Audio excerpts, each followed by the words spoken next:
Hello, everyone. Can you all hear me?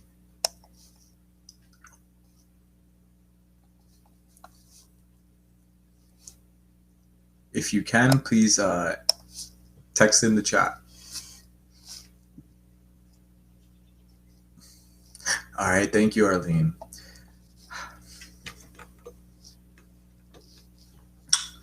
So today is another writing section, and today we'll be going over relevance, purpose, placement, point of view, comparatives and superlatives, who versus whom, and combining sentences. It's going to be a little quicker lesson. Most of the stuff today, especially like relevance and purpose, will be based on intuition. Not many rules in this lesson compared to previous lessons. And yeah, that's pretty much it. So before we start the lesson, I'm going to ask you guys to fill out the survey real quick, just to see where you guys stand with your SAT prep. And when everyone fills this out, we will start our lesson.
All right. Looks like everyone filled out the form. We'll wait a little bit for Ryan, and then we'll get started.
screen.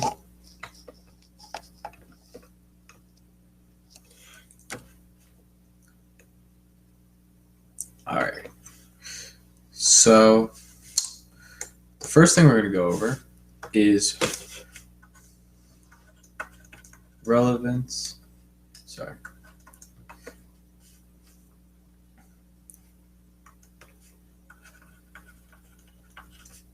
And purpose. And these two topics, these concepts, relevance and purpose, are most prominent for keep or delete questions, and for yes and no questions for the keeping or deleting, essentially. So some questions will ask you for sorry. The way we want to answer these keep or delete questions are first looking at the point of relevance, which is does it make sense to be put there? Is it a relevant detail? Does it have to do with what's going on, essentially? And the other one is purpose.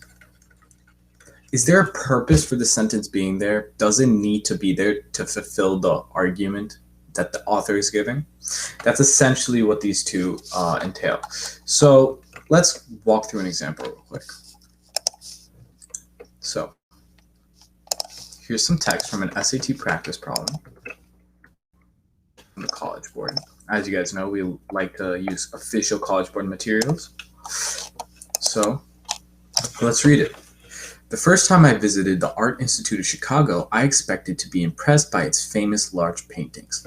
On one hand, I couldn't wait to view painter George Seurat's 10-foot wide a Sunday afternoon on the island of La Grande Jatte in its full size. It took me by surprise then when my favorite exhibit at the museum was one of its thinnest, the Thorne miniature rooms.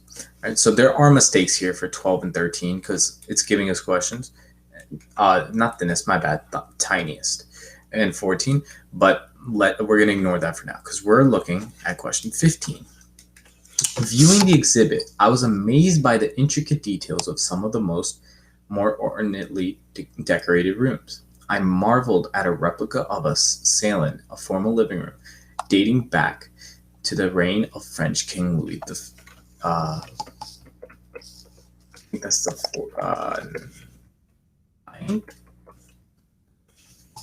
I do not remember Roman numerals. Let me actually look that up real quick. Oh, okay, I was off by like 15. I thought it was 14 or something at first, but I counted down myself.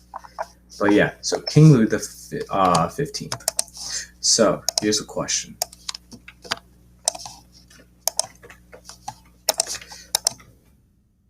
At this point, the writer is considering adding the following sentence. Some scholars argue that the excesses of King Louis XV's reign contributed significantly to the conditions that resulted in the French Revolution. Should the writer make this addition here? Well, this is a completely different topic than what we're talking about. If we read the sentences after that, we go back to built in a dark paneled walls are bookshelves stocked with leather-bound volumes. It keeps talking about the exhibit. It's not talking about any historical information that they need to give. It doesn't fill a purpose and it's not relevant. So based on that, we can automatically assume the answer will be no, but we have to look at why the answer is no. Because it interrupts the paragraph's description of the miniature salon. That's correct. It's giving us unnecessary historical information when we're talking about a salon. Sorry. So let's just mark this as a maybe. No, because it implies that the interior designer of the salon had political motivation. That doesn't do that at all, to be honest. It's just giving us historical information about King Louis XV, which is a part of the is part of the exhibit from like the reign of King Louis XV. It's from the time of King Louis XV, but this is giving information about his French of his reign, which contributes to the French Revolution, which is not relevant at all, and it's not proving anything about political motivation. So the answer to this question will be choice C. Do you guys get that?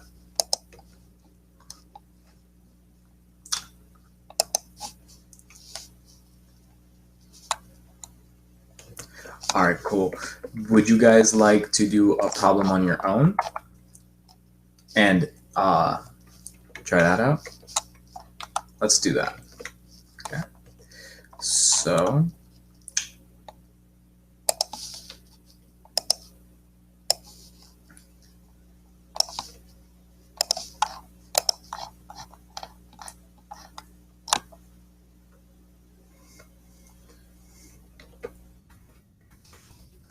do this. Actually, I'm going to walk through this one because the other one was insert a yes or no, but this one's going to be a keep such delete. I'll just walk through this one with you guys instead. All right. So let's read it. We're going to go up to 28. So let's read it. The article published by Forbes magazine explained that co-working spaces are designated locations that, for a fee, individuals can use to conduct their work. The spaces are usually stocked with standard office equipment such as photocopiers, printers, and fax machines. In these locations, however, the space often includes small meeting areas and larger rooms for hosting presentations. The cost of launching a new co-working business in the United States is estimated to be approximately $58,000. So, this is a sentence we have.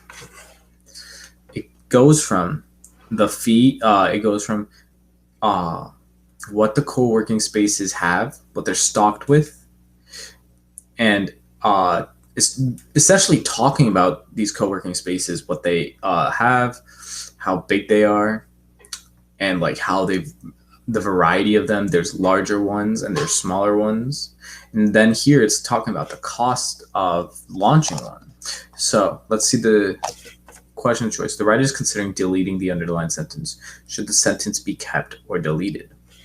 Well, before we start anything, let's look at the reasons. That's my best, that's my favorite way of approaching a keep/delete problem, looking at the reasons for keeping or deleting them. So, the writer is considering deleting the underlined sentence. Should the sentence be kept or deleted? Kept because it provides a detail that supports the main topic of the paragraph. No, it doesn't. It's talking. This sentence is talking about launching it. It's not relevant actually. While this is talking about what it has and how and the variety of them, it's essentially talking about these co-working spaces itself and what they have, not about how it's launched and how much it costs necessarily. So it doesn't. So this doesn't provide a detail that supports the main topic of the paragraph. So this is wrong. Choice B. Kept because it sets up the main topic of the paragraph that follows. Well, let's look at the first few sentences of the second paragraph.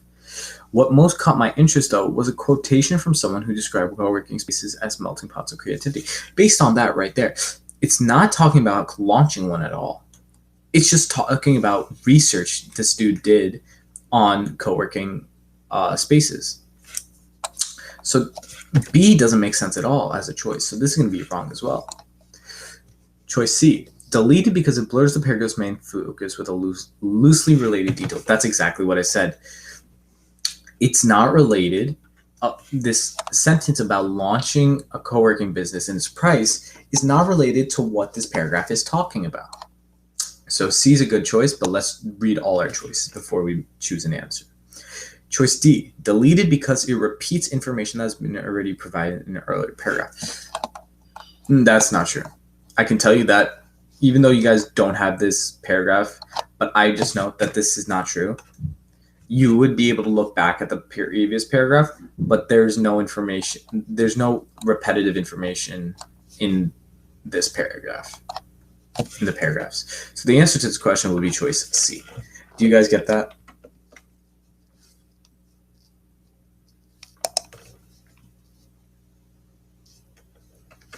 All right, cool.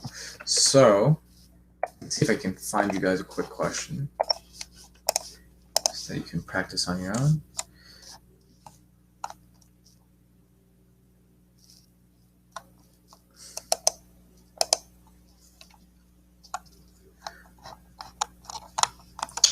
I'm trying to find the question real quick.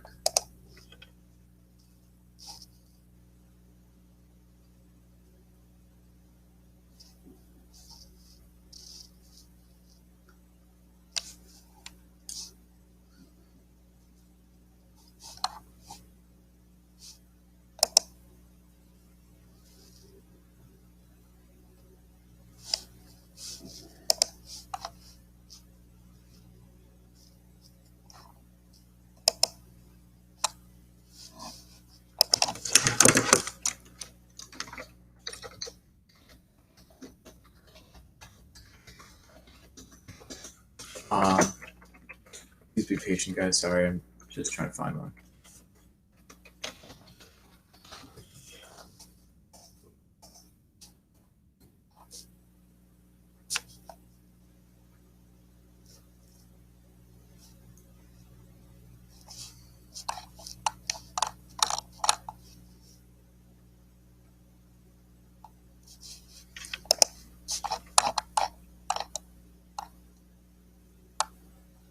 All right, here. Let's do this.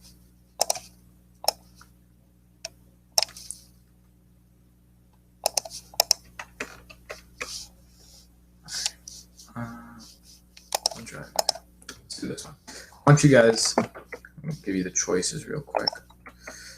The question. So the question is number 2. Ignore any substitutions or edits you want to make to number 1 because we're answering number 2. I want you guys to try to answer that and tell me what you get in the chat. And we'll go over it right after.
All right, good job, Maria and Arlene.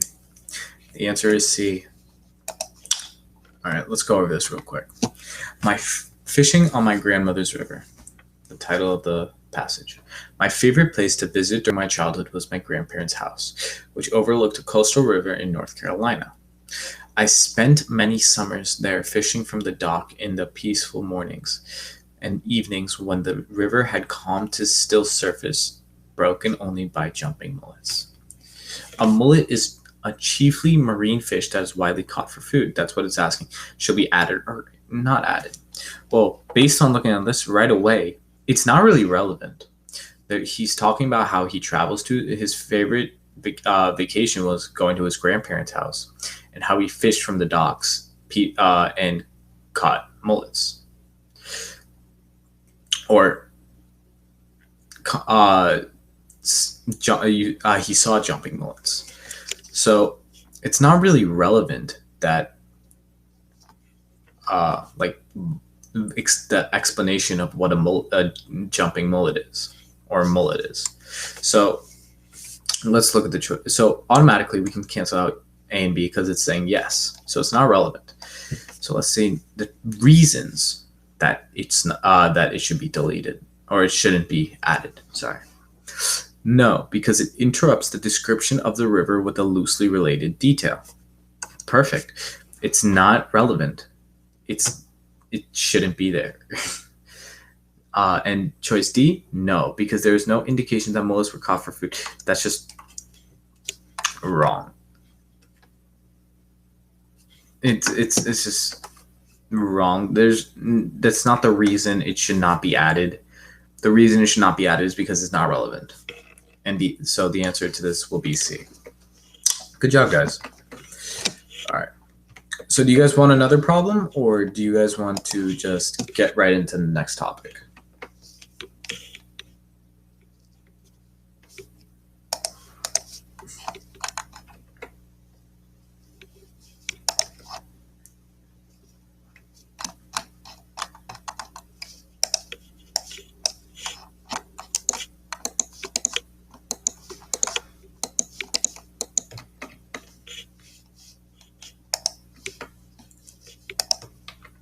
All right, cool. Yeah, we'll do that. So the next topic is one of the main problems for people that are preparing for the SAT, placement. Sorry, it's a little messed up. Placement. So these are the questions that you'll usually see on here, and they have the sentence number 1, sentence number 2, sentence number 3, and then it would ask, like, the question would be, let's say the question was number 28, it would be like, they have this bar. Sorry. So the question would be like, the author is considering adding this sentence. The sentence would be blah, blah, blah. Where should they add it?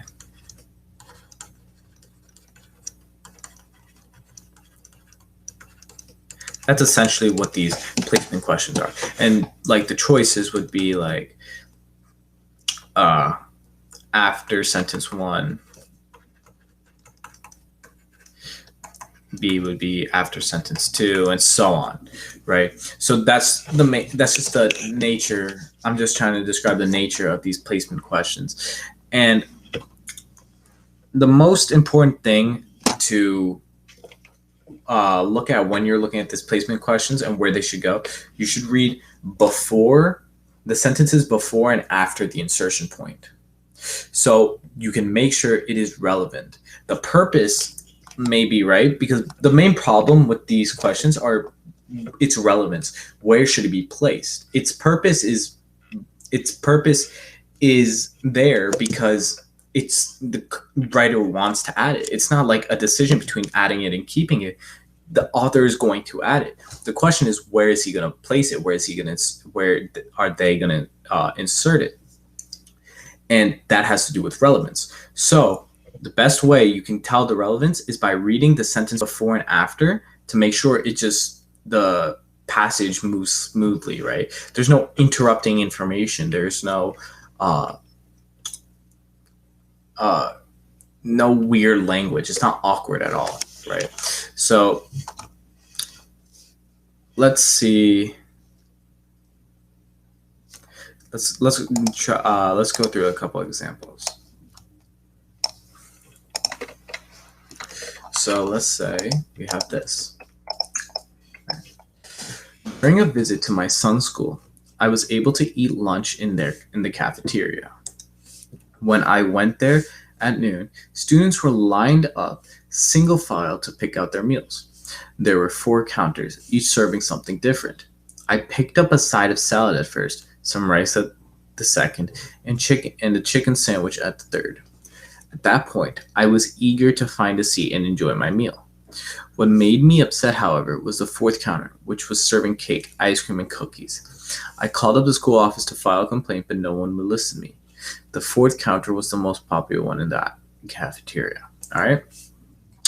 Where is the most logical place in the paragraph to add this following sentence?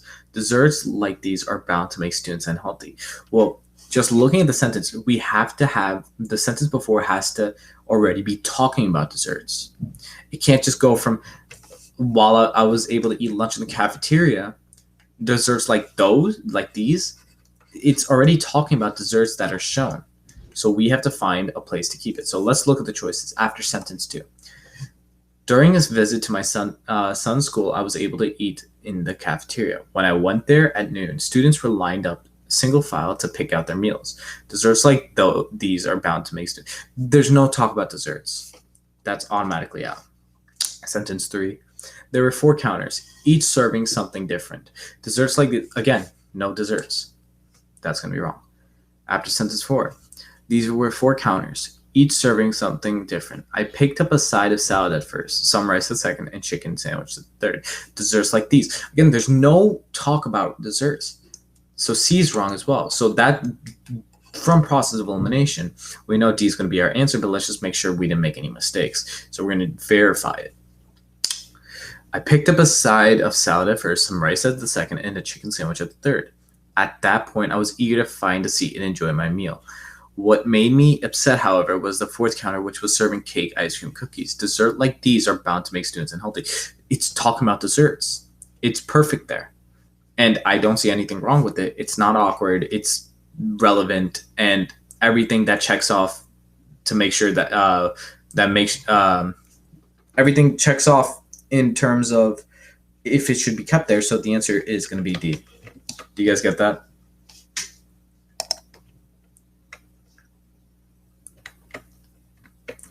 All right, I'm going to give you guys one example to do by yourselves.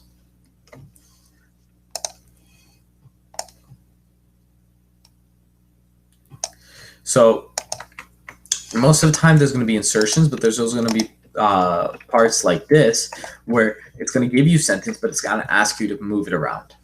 So I want you guys to try this and tell me the answer in the chat.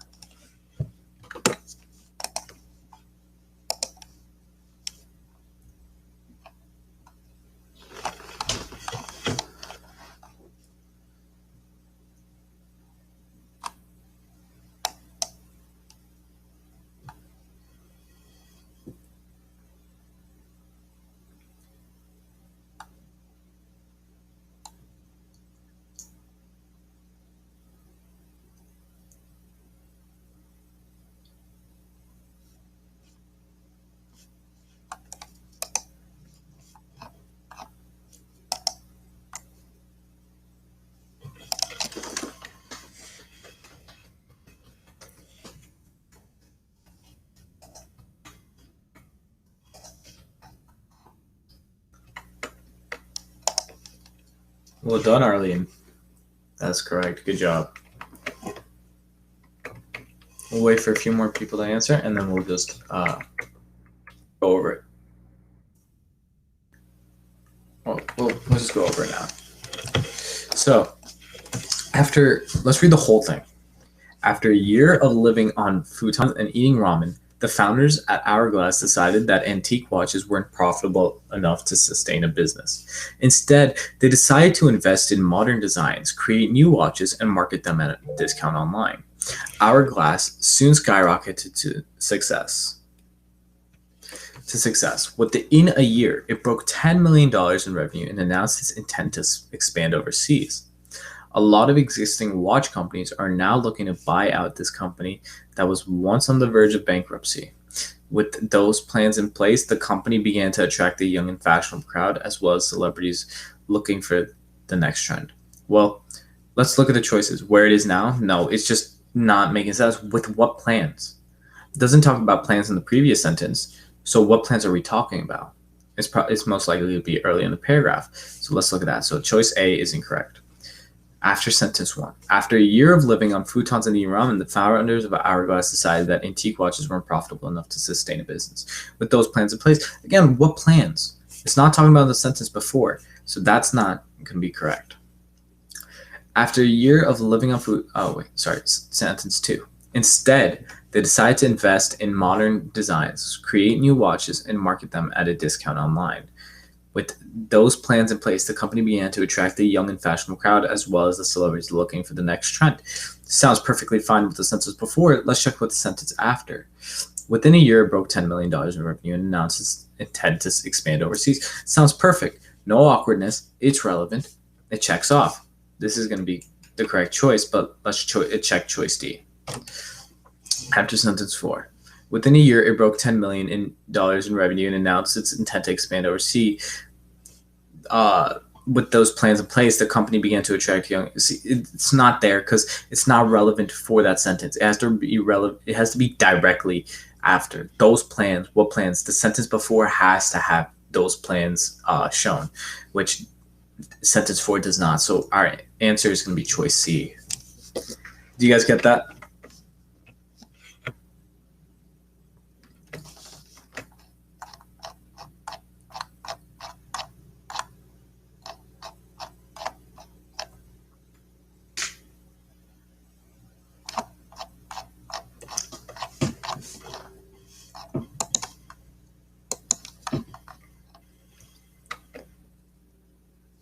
All right, cool.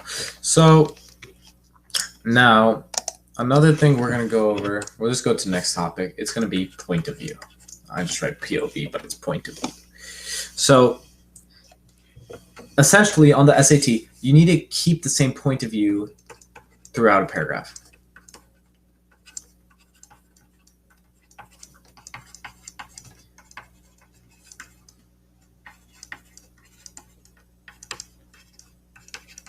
Throughout a paragraph. All right, so let's say we have the sentence. If one does not believe it,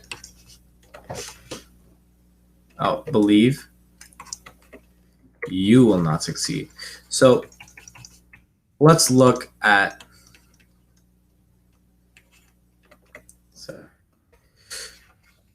the subjects. If one does not believe, you will not. There's no correlation, right? It's not the proper point of views in the same sentence. It has to be consistent. And one that could work would be if one does not believe, one will not succeed. That works fine. Or if you want to keep the you here, you can just delete the you here and insert it with another you here. If you do not believe, you will not succeed. So that's essentially what point of view does. You have to keep it consistent throughout the sentence, throughout a paragraph.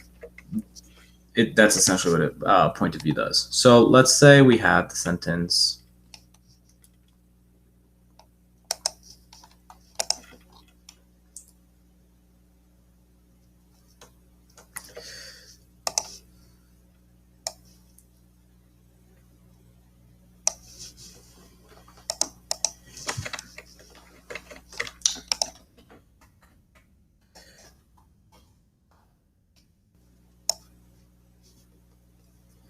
So let's say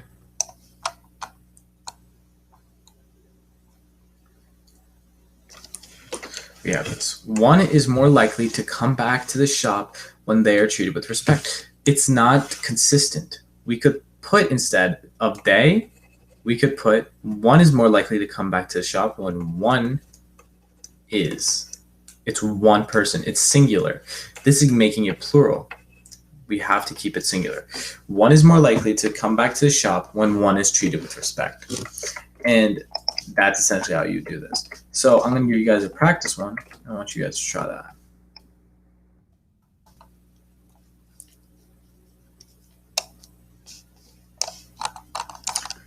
Just give me 1 second.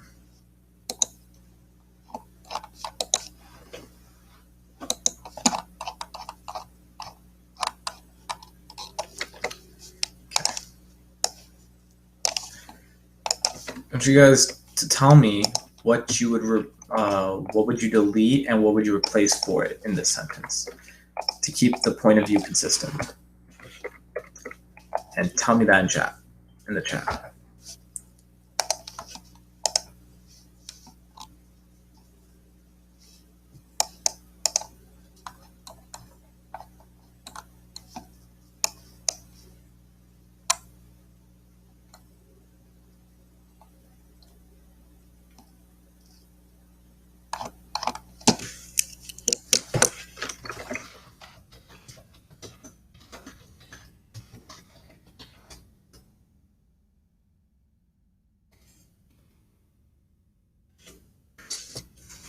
John, Maria, and Arlene. The flight attendants demand that we leave the plane even though you wanted to finish the movie. It doesn't make sense because it's saying we here.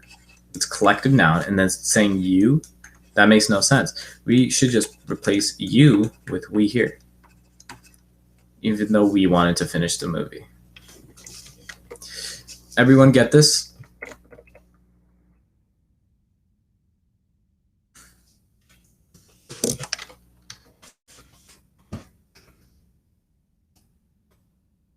All right, cool. So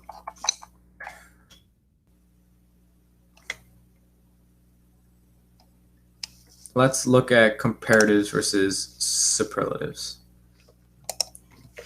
All right, so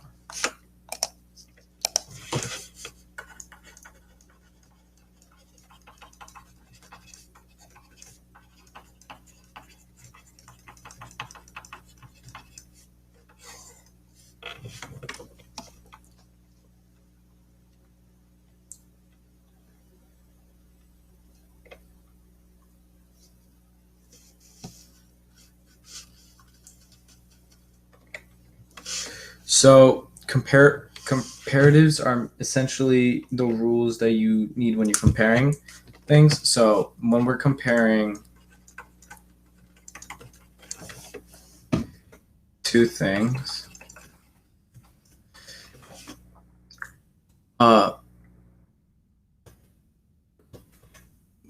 it requires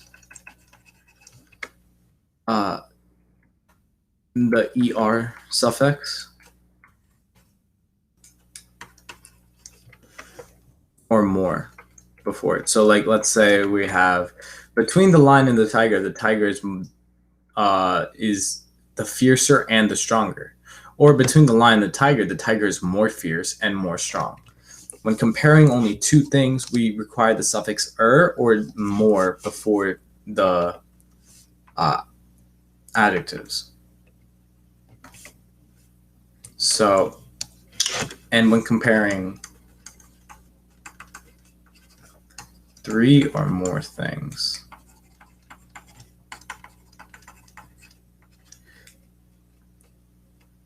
I'm gonna make this semicolon.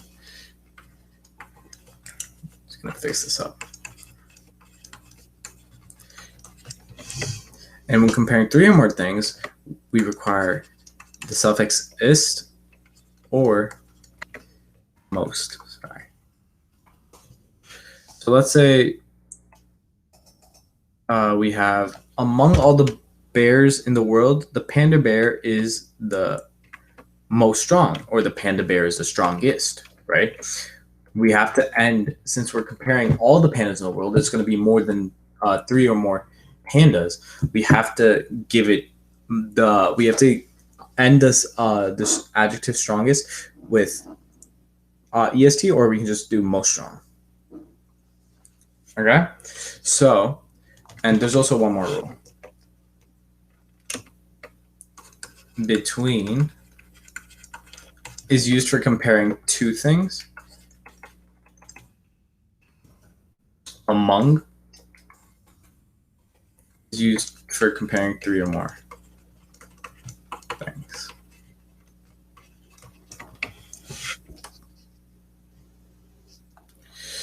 All right, so let's say we have this sentence. I'm going to walk through one and I'm going to give you guys a practice one.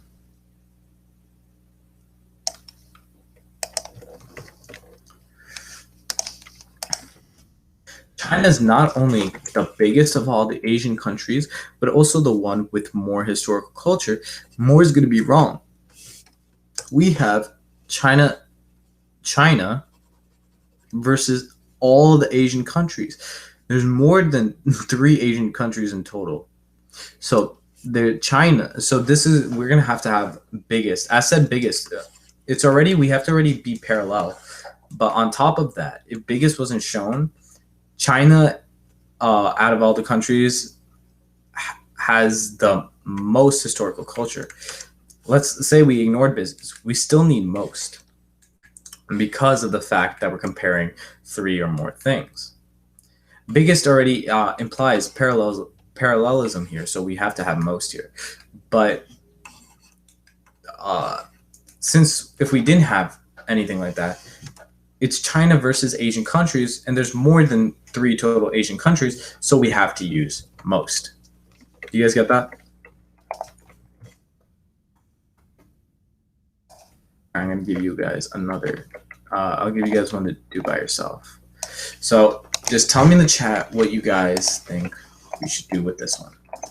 There are no secrets among the president and vice president.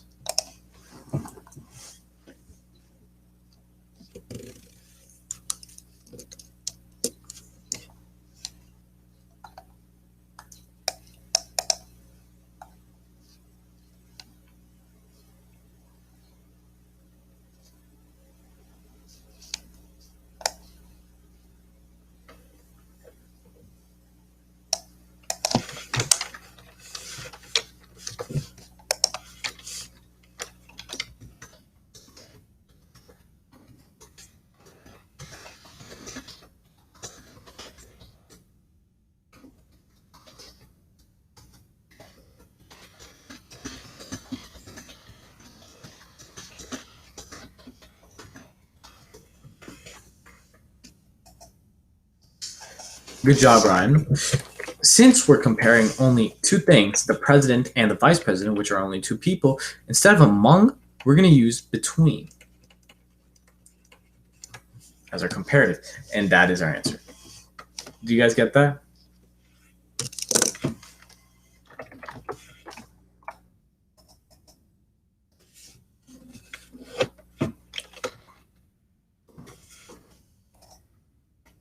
Any?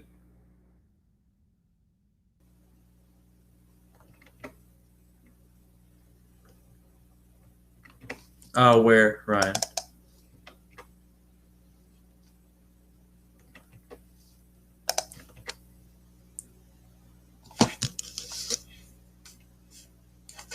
It says oh yeah, that is a typo.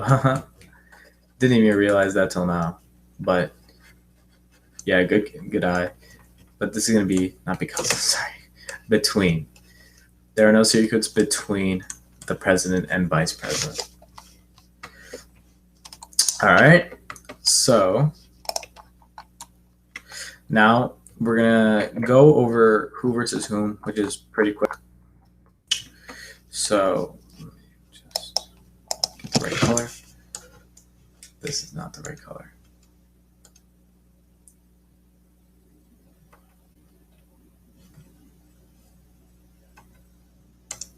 Okay.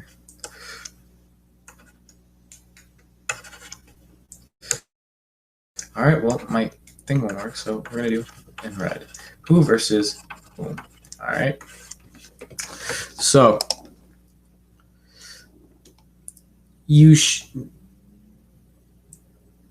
this is probably just one time you're going to see this on the SAT, to be honest, because it's not it's not a prevalent question, but it's also pretty easy to know, but it's also pretty easy to forget. So you guys should just get familiar with this. You're going to use whom after a preposition. And if you guys don't know, a preposition is a word or phrase that is it's a word that is used to show the relation between nouns, right? So be like to, for, of, in, above, all those things. And who is going to be used for all other cases.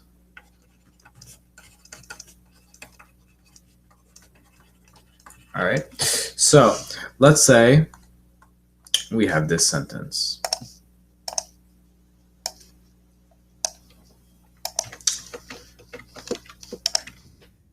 Jane is the girl for who I bought these gifts. Well, look at the thing right before it. It's a preposition. So we're going to use whom. First of all, it sounds awkward. So we're going to look for errors. And we have a preposition right before this word. But so it's not going to be who. It's going to be whom. So let's use another example. Let's say we have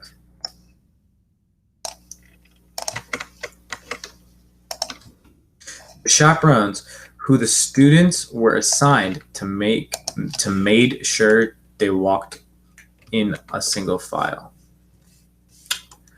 So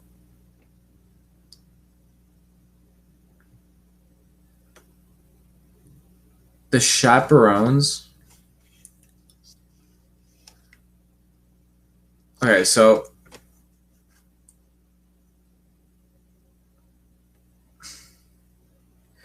there's the sentence itself is messed up, right? We should move it around. The chaperones who, let's use whom, but let's move around the sentence. Let's say we have the chaperones whom the students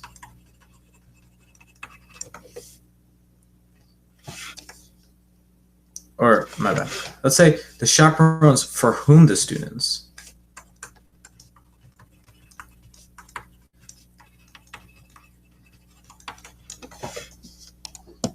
were assigned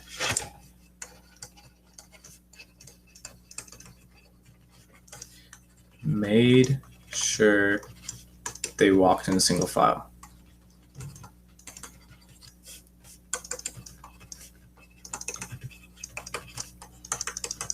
My handwriting is not the best, but do you guys get that? How we just moved around the sentence and we put a for to use whom?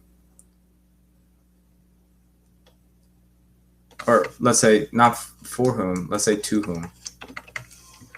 We moved that around. The chaperones who the students were assigned it to made sure. That just makes sense. That just doesn't make sense. Let's just put the to here. We're not changing the meaning of the sentence, right? You guys get that?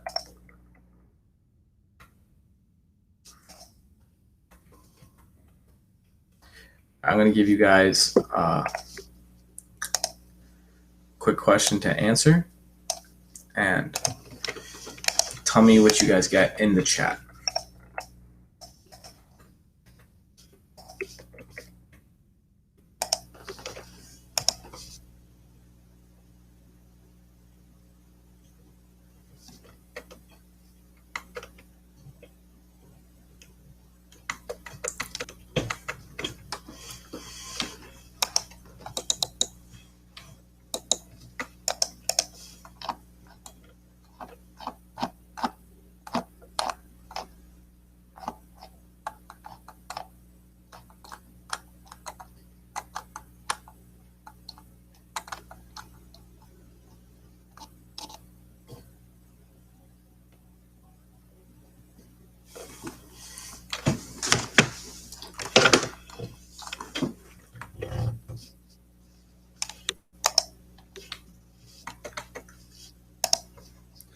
All right, let's look over this.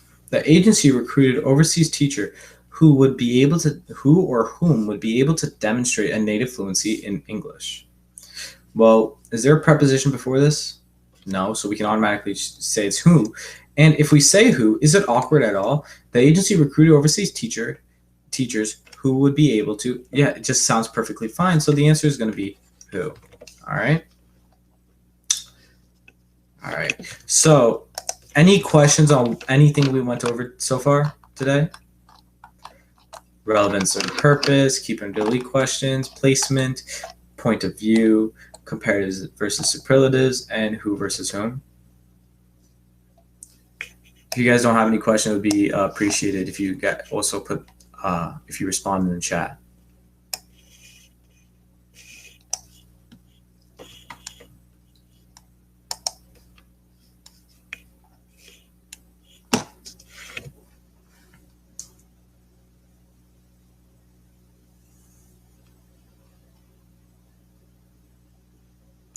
All right, cool, Ryan. So we're gonna finish. So this is gonna be it for today. Next week we'll start with combining sentences and stuff of that nature. And before you guys, I let you guys go, could you guys just fill out the survey, just rate the event, so we can just see how you guys liked it. And hope this helped. If you have any questions, just stay after if you would like to.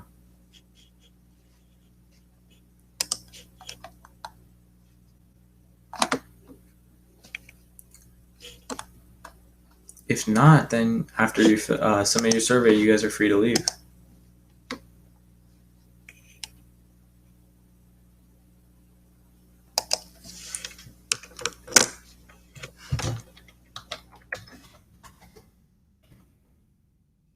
Yeah, no problem, Ivan. Have a great night.